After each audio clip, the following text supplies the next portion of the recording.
झंडा को गिरने नहीं दिए थे, लेकिन सातों के सातों शहीद हो गए थे। वो कहानी झूठी हुआ करती थी। 11 अगस्त को ये जरूर छुट्टी लेते थे। कविताएं बहुत लिखी है, इनका एक संग्रह भी है। प्रोटेस्ट करते करते लगभग 5000 स्टूडेंट बढ़ते हैं।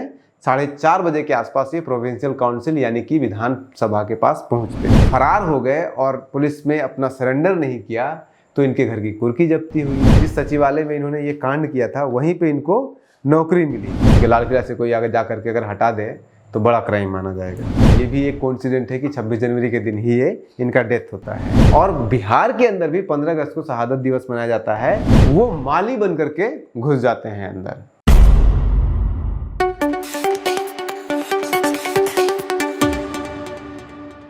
बचपन में जब मैं भी गांव के स्कूल में पढ़ा करता था, बिहार के स्कूल में पढ़ा करता था, तब गांव के स्कूल के मास्टर जी से लेकर के गांव के जो बड़े बुजुर्ग होते थे या जो दादाजी थे, वो सभी लोग एक कॉमन कहानी सुनाया करते थे। और वो कॉमन कहानी में कुछ इस तरह का हुआ करता था कि भारत के स्वतंत्रता आंदोलन में बिहार के कंट्रीब्यूशन का जो सबसे बड़ा सिंबल था, जो पटना में आज भी सचिवालय पे है, की वो मूर्ति, जिनके बारे में कहा जाता है कि वो झंडा को गिरने नहीं दिए थे, लेकिन सातों के सातों शहीद हो गए थे, झुकने नहीं दिए थे। वो कहानी झूठी हुआ करती थी और वो हमें पता चला है जब हमने उस कहानी के बारे में रिसर्च किया है। और वही झूठी कहानी का सच हम आज आपको बताएंगे। तो कहानी कुछ ऐसे शुरू हुई थी कि 8 अगस्त 1942 जब भारत में भारत छोड़ो आंदोलन छेड़ा जा चुका था, महात्मा गांधी ने उसकी घोषणा कर दिया था। उसके बाद फिर राजेंद्र प्रसाद को अरेस्ट कर लिया गया, श्री बाबू को अरेस्ट कर लिया, अनुग्रह नारायण को, जितने भी कांग्रेस के जितने भी स्वतंत्रता सेनानी थे, जैसे ही भारत छोड़ो आंदोलन अनाउंस हुआ पूरे देश में अरेस्ट किया गया। तो जब मोस्ट प्रोमिनेंट जो लीडर्स थे उसको जब अरेस्ट कर लिया गया तो पटना यूनिवर्सिटी के छात्र लोग मिल करके प्रोटेस्ट करना शुरू किए और 8 अगस्त को उनका अरेस्टिंग हुआ और उनको ले जा करके जेल में रखा गया और वो जेल बांकीपुर जेल हुआ करता था। तो 9 अगस्त को स्टूडेंट लोग, पटना यूनिवर्सिटी के स्टूडेंट लोग जाकर के प्रोविंशियल काउंसिल, जो कि जिसको आज सचिवालय कहते हैं, उसमें प्रोविंशियल काउंसिल कहा जाता था, तो वहां पे और जिस जेल में बंद थे ये नेता, वहां पे जाके प्रोटेस्ट करते हैं, लेकिन उससे कुछ होता नहीं है। उसके बाद फिर 10 अगस्त को ये सारे स्टूडेंट प्लान करते हैं कि कुछ बड़ा करना होगा। और बड़ा क्या करना होगा, तो सचिवालय के ऊपर जो उसमें प्रोविंशियल काउंसिल हुआ करते थे, उस पर जो ब्रिटिश गवर्नमेंट का यूनियन जैक, जो ब्रिटिश का झंडा लगा हुआ था, उसको हटा करके तिरंगा फहराना, ये प्लानिंग किया गया। 10 तारीख को 10 अगस्त को ये प्लानिंग किया गया। 11 तारीख को 2 बजे के आसपास, 2-2:30 बजे के आसपास पूरा प्लानिंग के तहत प्रोटेस्ट होना शुरू होता है। और ये प्रोटेस्ट करते करते लगभग 5000 स्टूडेंट बढ़ते हैं। 4:30 बजे के आसपास ये प्रोविंशियल काउंसिल यानी कि विधानसभा के पास पहुंचते हैं, बिल्डिंग के पास, सचिवालय की बिल्डिंग के पास पहुंचते हैं और वहां प्रोटेस्ट होता है। तो उस प्रोटेस्ट में 5000 की भीड़ में कुछ लोग अलग अलग रास्ते से जो बिल्डिंग था उस बिल्डिंग के अंदर, सचिवालय के बिल्डिंग के अंदर घुस जाते हैं। और उसी में से एक नाम था जो कि मोकामा के थे और उनका नाम था रामकृष्ण सिंह।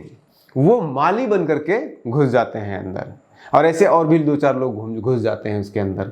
और वहाँ पे जो बिल्डिंग होता है, जो विधानसभा की बिल्डिंग है, उसके ऊपर जो यूनियन जैक लगा हुआ था उसको हटा करके तिरंगा को वो फहरा देते हैं।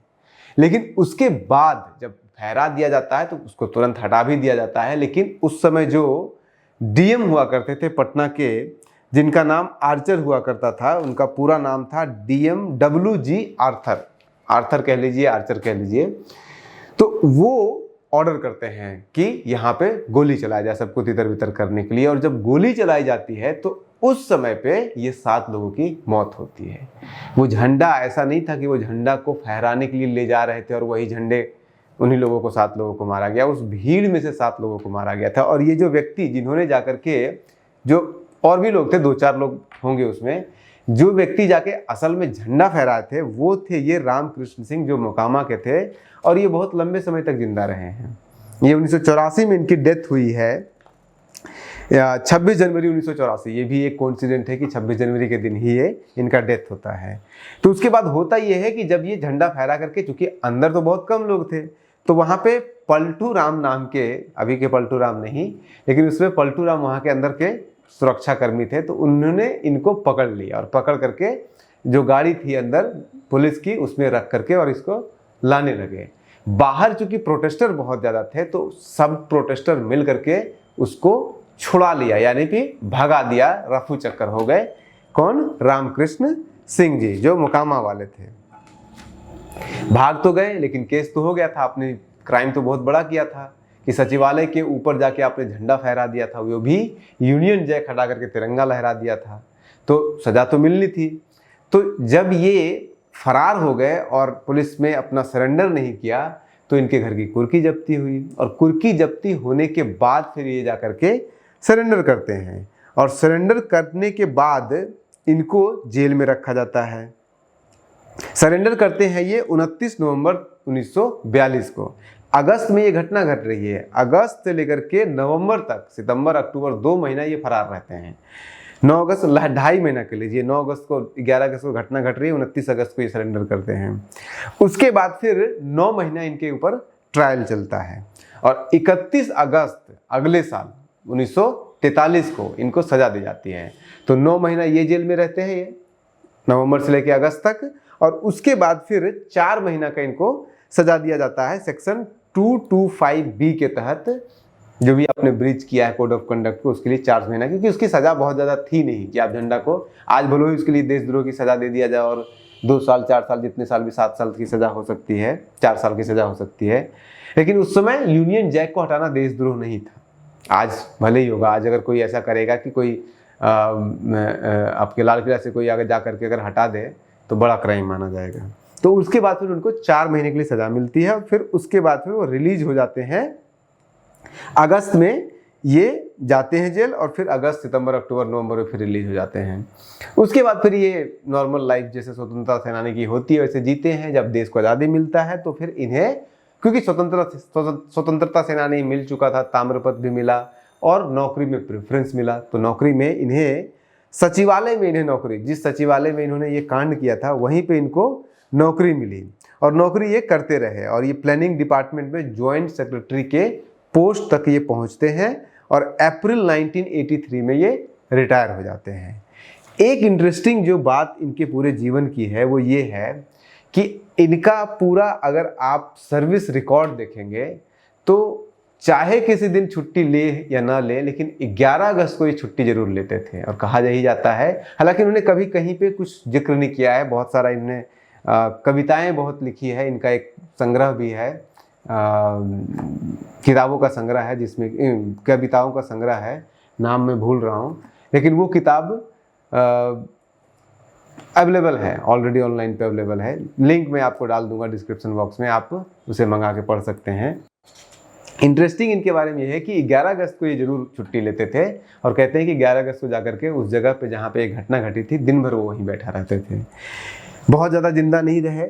उसके बाद फिर 1983 में इनका रिटायरमेंट होता है अप्रैल में, और 26 जनवरी 1984 को इनका डेथ हो जाता है, यानी कि अप्रैल से लेकर के जनवरी तक 1 साल भी सर्विस खत्म होने के बाद जिंदा नहीं रहते हैं।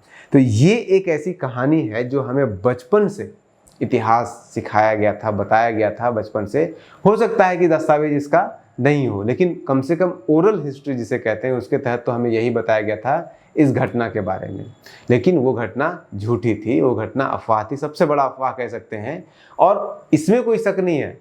अब एक वो भी है, अच्छा हाँ, 11 अगस्त को सबसे इंटरेस्टिंग पॉइंट है कि 11 अगस्त को बिहार सरकार शहादत दिवस मनाती है। शहादत दिवस उसी घटना के नाम पे बनाया गया है, मनाया जाता है, जिसमें कि वो 7 लोगों की मौत हुई थी, लेकिन उसमें पिछले 70 साल 75 साल आज़ादी के हो गए, उसमें इनको रामकृष्ण सिंह को याद किया नहीं जाता है, लेकिन शहादत दिवस मनाया जाता है। शहादत दिवस और शहीद दिवस में अंतर है। शहादत दिवस 11 अगस्त को मनाया जाता है राष्ट्रीय स्तर पर। शहीद दिवस 23 मार्च 1931 वाला घटना, जो भगत सिंह, राजगुरु, सुखदेव जहाँ पे फांसी के तख्ते पे चढ़े थे। और बिहार के अंदर भी 15 अगस्त को शहादत दिवस मनाया जाता है, जब तारापुर की घटना हुई थी, मुंगेर की तारापुर की घटना हुई थी, उसके उपलक्ष्य में शहीद दिवस मनाया जाता है। तो शहीद दिवस और शहादत दिवस में अंतर को समझ लीजिए, क्यों शहीद और शहादत क्यों अंतर है, शहादत क्यों बोला जाता है, उसके पीछे भी एक कहानी है। उर्दू अपने आप में एक भाषा को लेकर के है। बने रहिए न्यूज़ हंटर के साथ, ऐसे खबरों के पीछे की कहानियां हम आप तक हमेशा लाते रहेंगे। नमस्कार।